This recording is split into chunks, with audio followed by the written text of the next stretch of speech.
And welcome to our January edition of Sports Highlights. Happy New Year, January 2019. Greg Bicoveris at Greg Big on Twitter.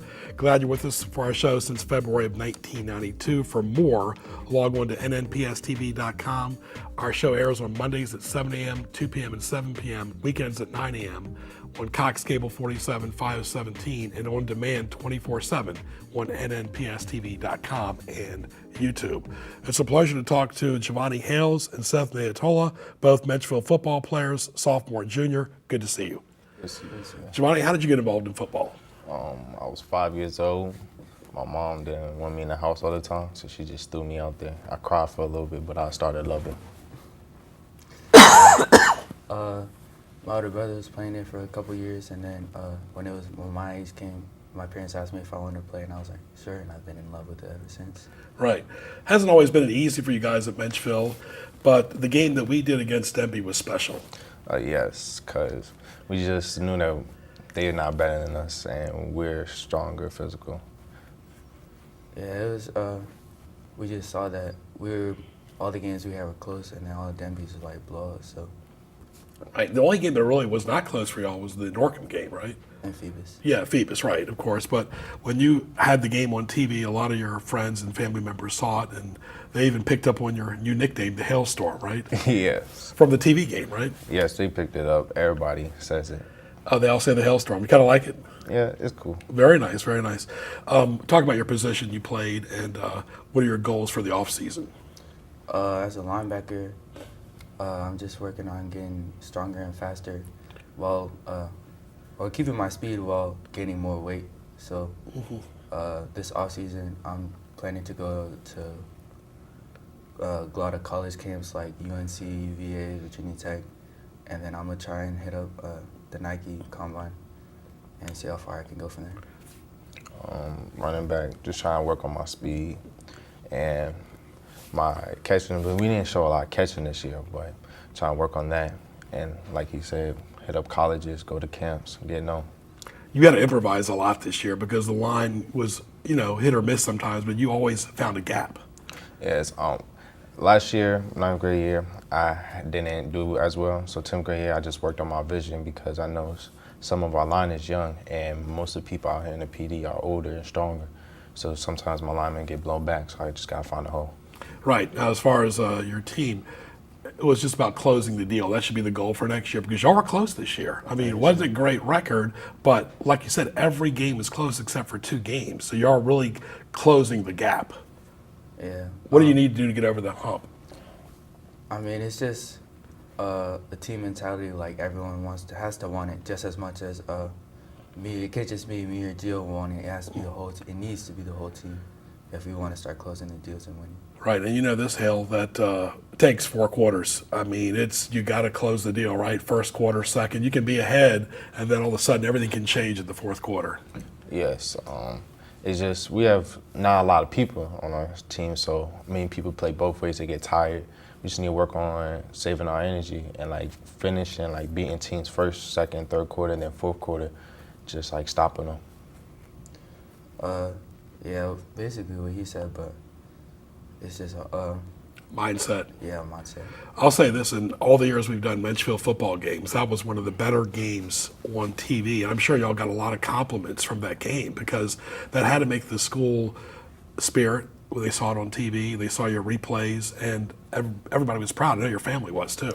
Yes, I probably watched that tape 1,000 times. But other than that, it was just, we knew that Denby had no competition with us. So it's not a big edge. We wanted to be like Woodside, the top dogs. But Denby was just a team that it could be. And y'all played Woodside tough too. Yeah, it was just, at that point, Denby, that was our 3 games in 2-week period. And we just lost one against Woodside, and then we had to worry about Phoebus, so we weren't really worried about Denby as much. We were just let's just get this dub and then focus on the next game. Right. I'm so glad they're here today, Giovanni Hales and Seth Niatola. This was a year of interruptions, Hales. I mean, you guys were constantly interrupted by the weather and rescheduling, always makeup games. How did you deal with that? We dealt with it well. It was just 1 week we couldn't have like straight practice because of the weather. And Bethel game, we was up, and then fourth quarter, they didn't delayed it because of the storm. So then Bethel had time to rest, figure out a game plan, and execute it. Yeah, back in the 70s, 80s, and 90s, Bethel and Hampton were the top teams. Y'all played Hampton tough this year, too. Oh yeah, it was a tough game, but without Gio, our main offensive weapon, it was a lot our offense could have done, but they still tried the best against them.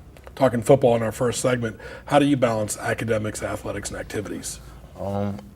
At the beginning, like, it was hard, but at ninth grade it was hard, but going into my 10th grade year, it's easy because our coaches, before practice, they give us an hour of study hall.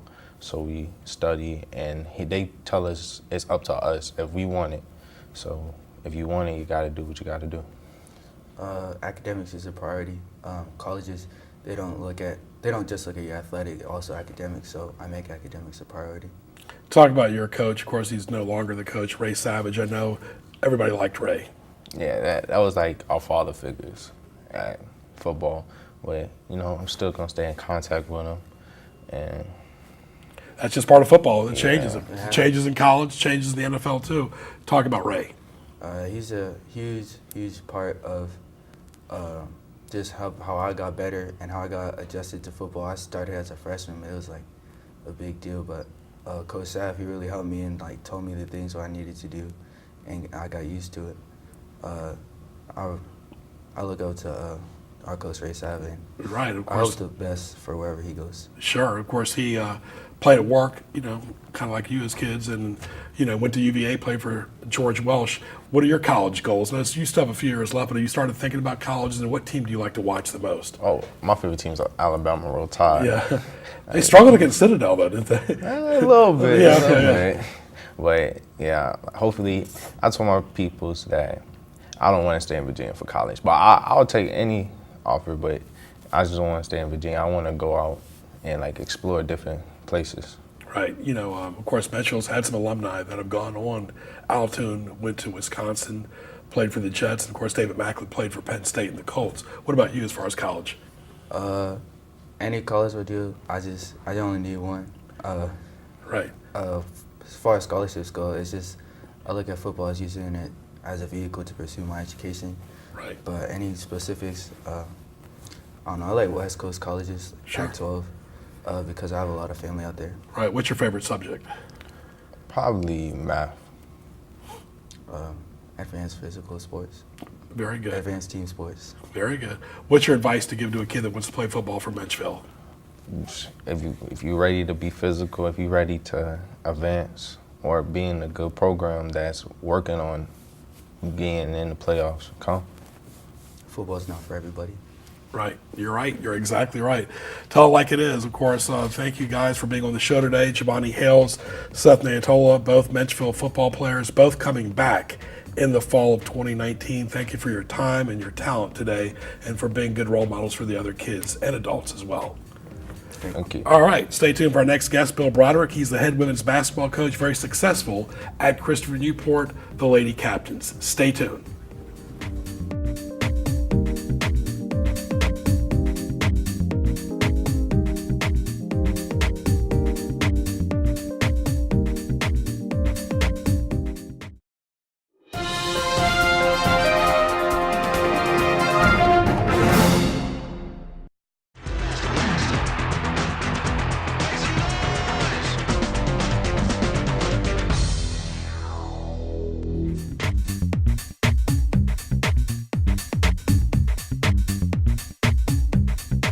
And welcome to our second segment of our January 2019 edition. Happy New Year. Hope you enjoyed our first guest as well.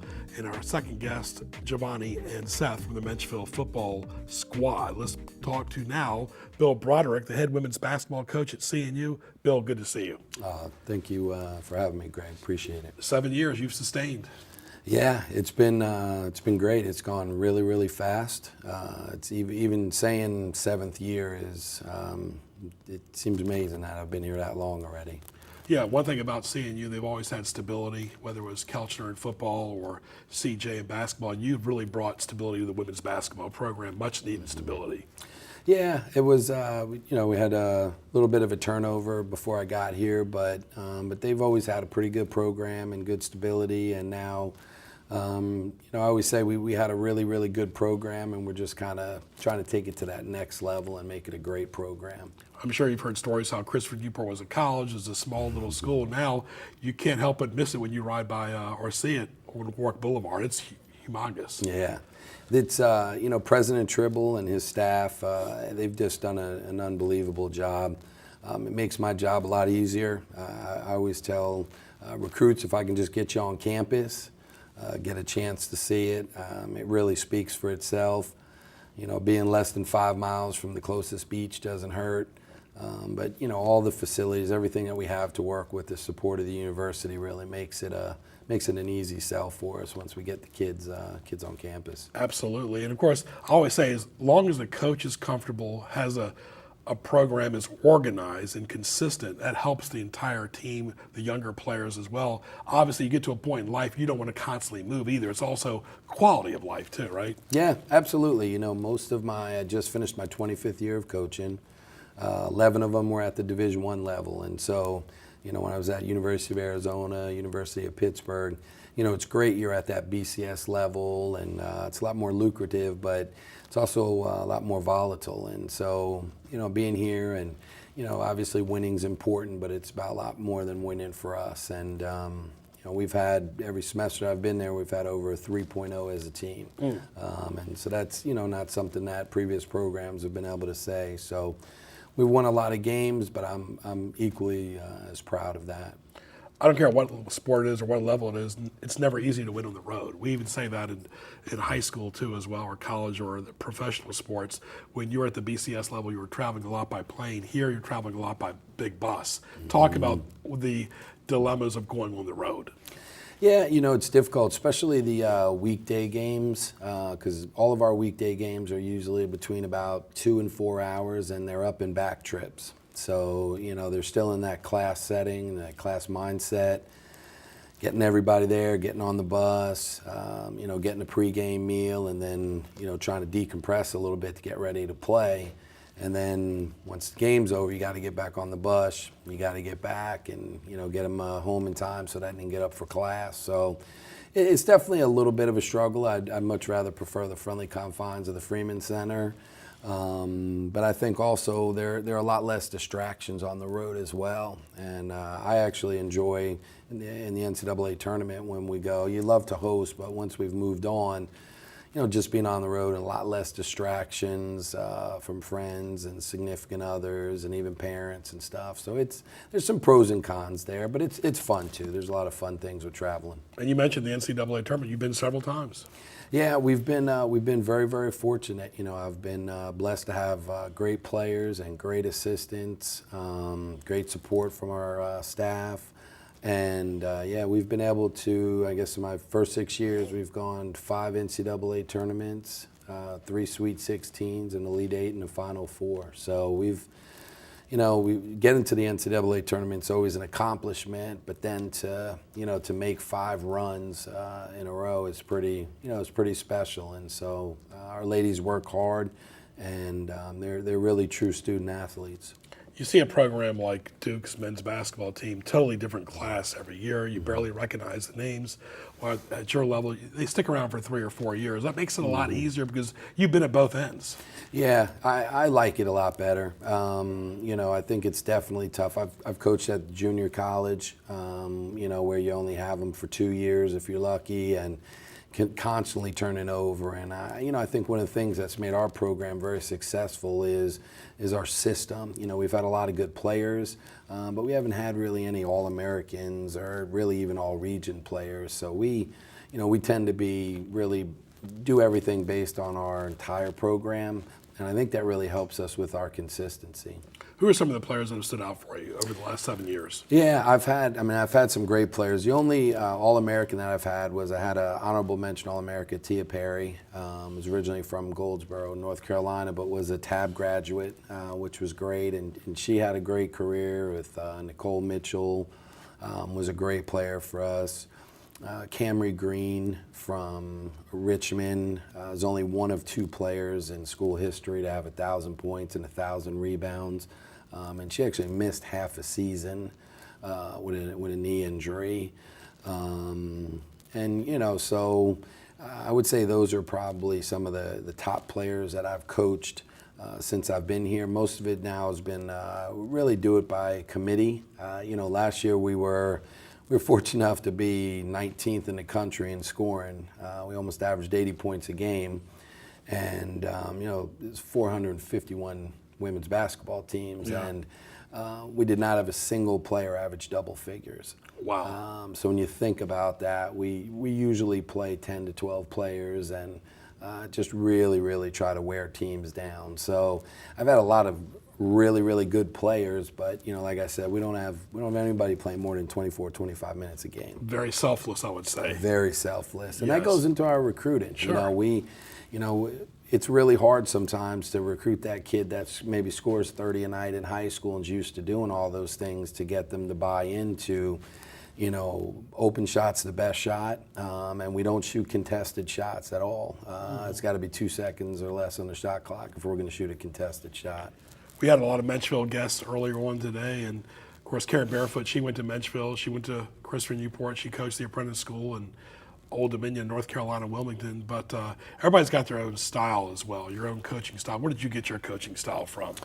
It's been, I guess, really cumulative from a lot of the different people that I worked for. Joan Bonvicini was great coach at University of Arizona and Long Beach State, and I had a chance to work with her.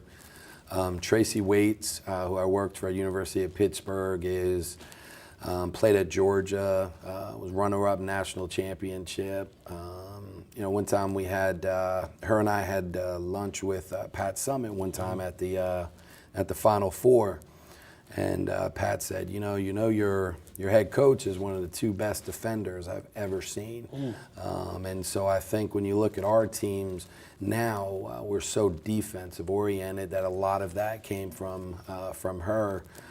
And then definitely Karen Barefoot. You mentioned Coach Barefoot. She's a big reason why I'm even at CNU.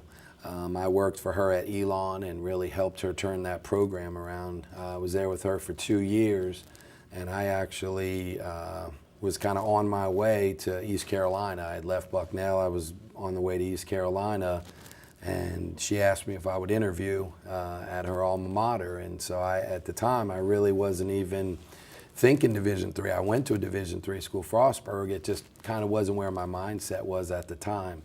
But once I got on campus and I met everybody and I met the team, I just fell in love with it. And I said, it's a great place to work, a great place to live, and a great place to raise my kids. Yeah, absolutely. Talking to Bill Broderick, the head women's basketball coach at CNU, the Lady Captains play right there off of Shoe Lane. Do you and the athletic director talk about student support? When you and I were growing up, people would go to games. Now it seems like a lot of the kids, high school, college, and the ones that live on campus, they're more interested in their phone than attendance. And what are your thoughts on that? Yeah. I think they do. I think, but we really, we've got good support. I think compared to some of the other places that we go, one thing that I really like is our league. We do double headers with men and women. And so, usually by the second half of our game, we've got a pretty good crowd. We do a Midnight Madness event, and so we get a few hundred people in there, and then for some big games, we've had over 1,000 fans. So students do come out some, but we also get really good support from the community as well. And now it counts, January, February, March. Absolutely, yeah. We've only got 6 returning players, and we're playing right now with 10 freshmen, and so. We just keep talking about the end of February. The championship is not played too early, but hopefully by the end of February we'll be playing our best basketball. That's our goal, and as always, our goal is to compete for a CAC championship and make it to the NCAA and make a long run. Bill Broderick, head women's basketball coach at CNU. Continued success. Thank you so much. Appreciate you having me. Thank you for being here and his time and his talent and his treasure for helping these young ladies in sports over the years. Stay tuned for our next guest, Tim Vincent.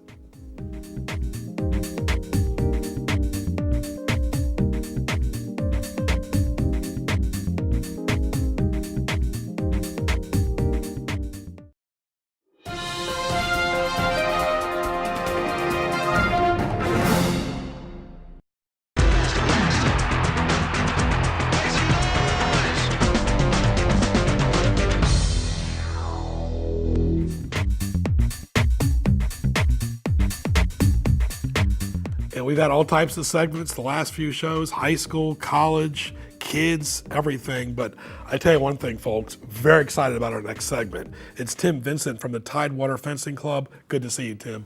Thanks, Greg. And welcome back to our January segment of Sports Highlights, our third segment, January 2019. Happy New Year to everyone. Let's talk about fencing. How did you get involved in it? I actually started when I was in college at Virginia Tech, but I mean, it was just kind of a happy accident. I saw like a student newsletter on the wall of my dorm, and it said, "Oh, fencing club's doing a demonstration." What is that?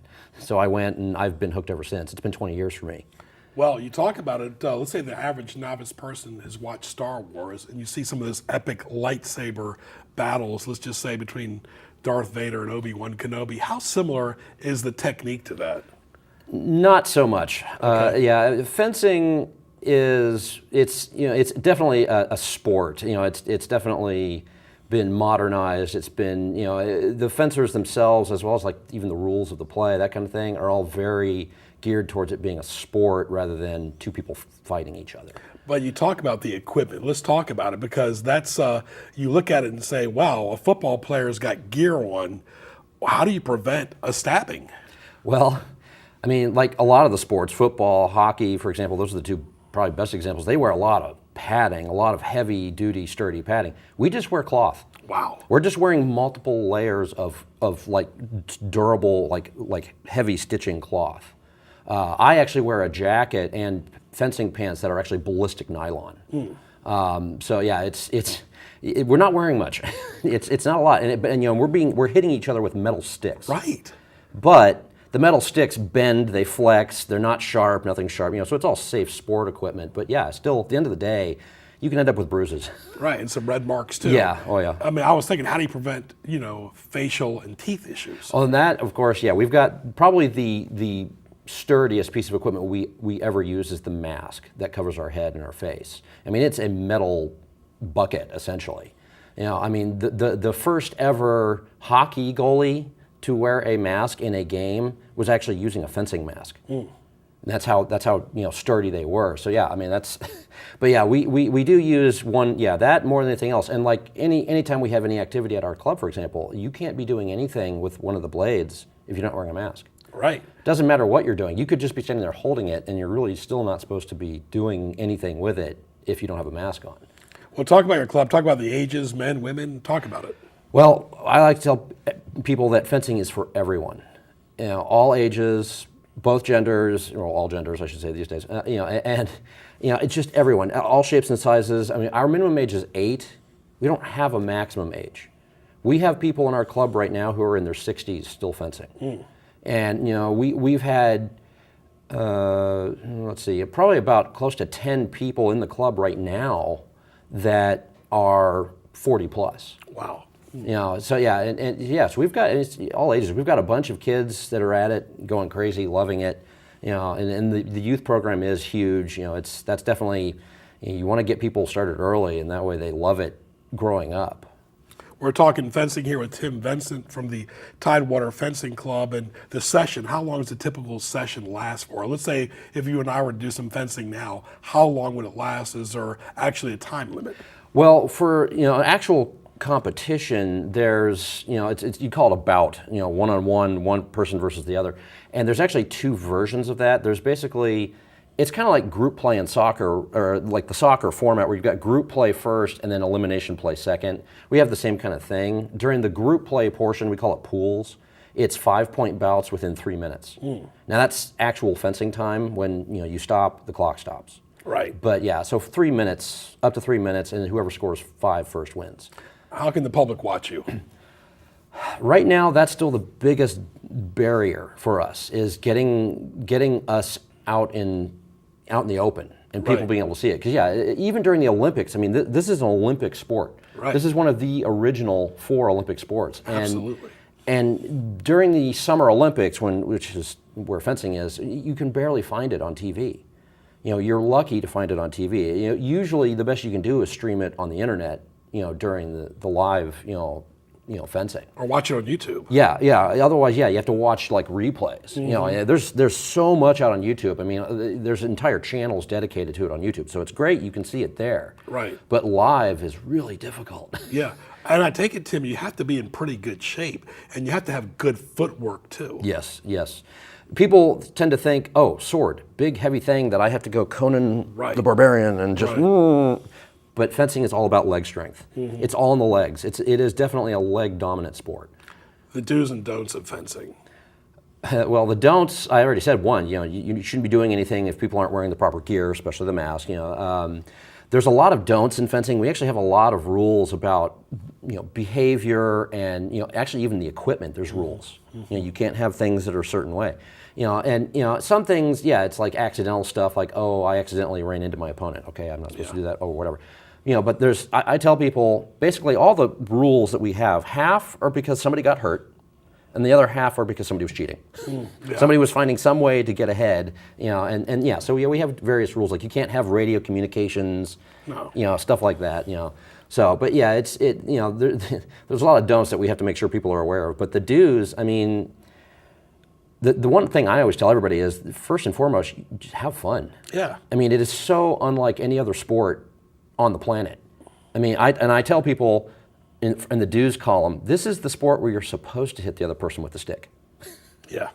I mean, there has to be a lot of respect and protocol for a duel match, because you have to respect the sport before you're able to have a duel match. Yes.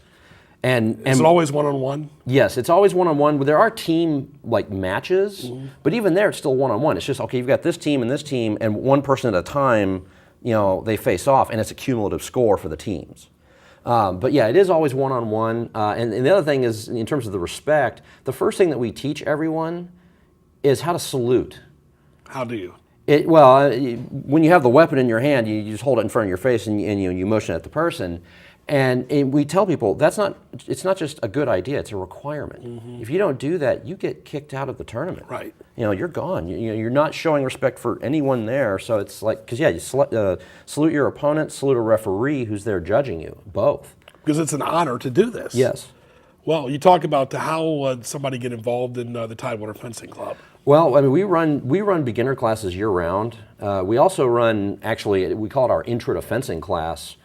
Pretty much every Friday on the calendar, we have this class where people can just come in and try it for an hour. $10 per person, they can try it for an hour, and we provide all the equipment, and we teach them how to put it on, first of all, because, hey, it's stuff they've never seen before, and then, how to stand, how to move, how to attack, how to defend. Right. Just like the preview of this is what this sport is all about. Give us your website. It's tidewaterfencing.com. And we actually do have a sign-up page out on the site for our classes where people can register. So much so on the internet. Thank you so much for coming out here today and enlightening us about this wonderful sport, growing sport as well. But I guess the key thing is to educate people about it. That is Tim Vincent right there from the Tidewater Fencing Club, as our January show is wrapped up right here. I want to thank all of our great guests, the kids from Menchville High School, Giovanni Hales, Seth Nayatola, also Bill Broderick, the head women's basketball coach, CNU, and of course, Tim Vincent from the Tidewater Fencing Club. For the entire great crew, I'm Greg Bicaveras. For Ray Price, Happy New Year, and we'll talk to you soon.